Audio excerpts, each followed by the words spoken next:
Hello, sweethearts. Welcome back to my Mussoorie blog. This is my first day in Mussoorie. So এটা হলো রিতিশা আর আমি রিতিশার কাকিমণি। সকাল 11টার মতো বাজে আর এখন ফ্রেশ হয়ে যাব দুজন বাইরে। ঘুরতে যাওয়ার আগে বাড়ির বাইরে একটু বার হয়ে দেখলাম যে কুয়াশা আছে কিনা, কিন্তু এখনো অনেক কুয়াশা। 11টার সময়ও কুয়াশাটা না থাকলে হিমালয় পর্বতটাও ভালোভাবে দেখা যেত। তো তাড়াতাড়ি করে রেডি হয়ে দুজন বার হয়ে গেছি ঘুরতে। ঠান্ডা ভালোই এখানে। বাড়ির সামনের রাস্তাটা এখন রিপেয়ার হচ্ছে আর আমরা যাব এখন উপরের দিকে হেঁটে হেঁটে। হাঁটতে হাঁটতে আমরা দুজন হাঁপিয়ে গেছি, ওর জন্য দাদা ভাই এসছে আমাদের নিতে। প্রথমে যাবো রেস্টুরেন্টে খেয়ে তারপর দুজন ঘুরতে বার হবো। রাস্তাগুলো দেখে মনে হচ্ছে সমান, কিন্তু এগুলো সব ঢালু রাস্তা। সবে সবে স্কুল ছুটি হয়েছে, স্টুডেন্টরা যাচ্ছে বাড়ি আর আমরা যাচ্ছি পেট পুজো করতে। এটা হলো দাদা ভাইয়ের রেস্টুরেন্ট আর নাম হলো সিনচেন। তারপরে আমরা এখানে খেয়ে চলে গেলাম পাশেই একটা গ্রসারি শপে। ঢুকেই আমি নিয়ে নিলাম একটা ঝুড়ি আর রিতিশা ওখানে কি কি লাগবে সেগুলো নিচ্ছিল। গেছিলাম বাড়ির রান্নার জিনিস নিতে আর গিয়ে সব খাওয়ার জিনিস নিচ্ছি, বড় বড় মানুষ গেছি তো ওই আর কি। তারপর চলে গেলাম আমরা আমাদের ফেভারিট ডেস্টিনেশনে। তারপর এখান থেকেও আমাদের জিনিসগুলো নিয়ে নিলাম আমরা। কেনাকাটা কমপ্লিট, এবার বিল করে রেস্টুরেন্টের জিনিসগুলো রেখে তাই ঘুরতে যাবো। আর তখনই আমার বর চলে আসলো। এখানে বিল হয়েছে 1100 আর রিতিশা বলছে 11,000, তাই নিয়ে একটু হাসাহাসি হচ্ছিল আর কি। তারপর ওখান থেকে বেরিয়ে আমরা পড়লাম জ্যামে আর এখান থেকে কাটিয়ে কাটিয়ে যাচ্ছি দুজনে। যাই হোক, অনেক হাঁটাহাঁটির পর চলে আসলাম দুজনে বুদ্ধা টেম্পল।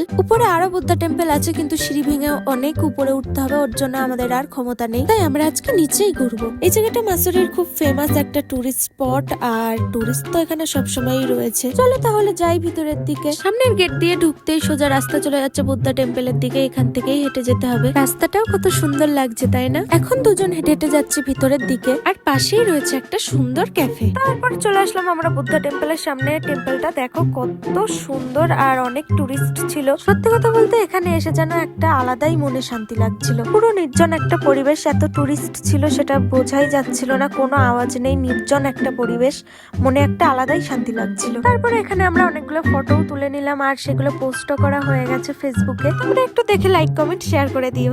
তারপর দূর থেকে এটা দেখতে পেলাম, মনে হয় এটা কোনো হোমস্টে, কিন্তু আমি শিওর জানি না, কিন্তু খুব সুন্দর লাগছিল।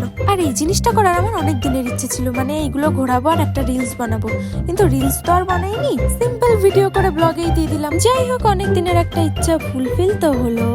আজকের মতো ঘোরাঘুরি এখানেই শেষ। অনেক ঘোরাঘুরি করলাম আজকের দিনটা, পুরো দিনটাই ঘুরেছি। এবার সন্ধে হওয়ার আগে যাব বাড়ি। তারপরে আমার চোখে পড়লো এই জিনিসটা। শান্তিতে ঘুমাচ্ছে বেচারা, কিন্তু কোনো একটা ক্যাফেরই ছাদ হবে হয়তো, আমি শিওর জানি না। এবার আমরা যাব সোজা বাড়ি। আমরা এখন যাচ্ছি একাডেমির রাস্তা দিয়ে, আর সামনে যে স্টুডেন্ট গুলো হেঁটে যাচ্ছে দেখছো, তারা সব হলো IAS ট্রেনিং। এবার বাড়ি পর্যন্ত আমাদের এই রাস্তা ধরে হেঁটে হেঁটেই যেতে হবে। তারপর বাড়ি গিয়ে ফ্রেশ হয়ে আমি একটু রান্নাঘরে ঢুকে গেলাম আর খাওয়ার জন্য কিছু করার আগে দেখলাম আগে রান্নাঘর গোছাতে হবে, তারপর আমি কিছু বানাতে পারবো। তাই আগে রান্নাঘরটা ভালো করে পুরো গুছিয়ে তারপর আমি এগুলো বানাচ্ছি। ভাবলাম সন্ধ্যাবেলা খাওয়ার জন্য কি আর বানাবো, তারপরে দেখলাম যে ইনস্ট্যান্ট পপকর্ন আছে, ওর জন্য একটু পপকর্ন আর চাই বানিয়ে নিলাম। হয়ে গেছে আমার পপকর্ন, আর এখানে চা ফুটছে। পপকর্নটাও একটু বাটিতে ঢেলে নিলাম আর ওইদিকে চা ফুটলে চাটাও নামিয়ে নেবো এবার। তারপর চা আর পপকর্নটা নিয়ে আমরা চলে আসলাম রুমে। আমরা এখন খাই চা আর পপকর্ন, আর তোমরাও ততক্ষণে আমার ভিডিওটা লাইক কমেন্ট শেয়ার করে দিও। তো আজকের ভিডিওটা এই পর্যন্তই, দেখা হবে আবার একটা নতুন খিচুড়ি ব্লগে। ততক্ষণের জন্য be safe, be happy, tata.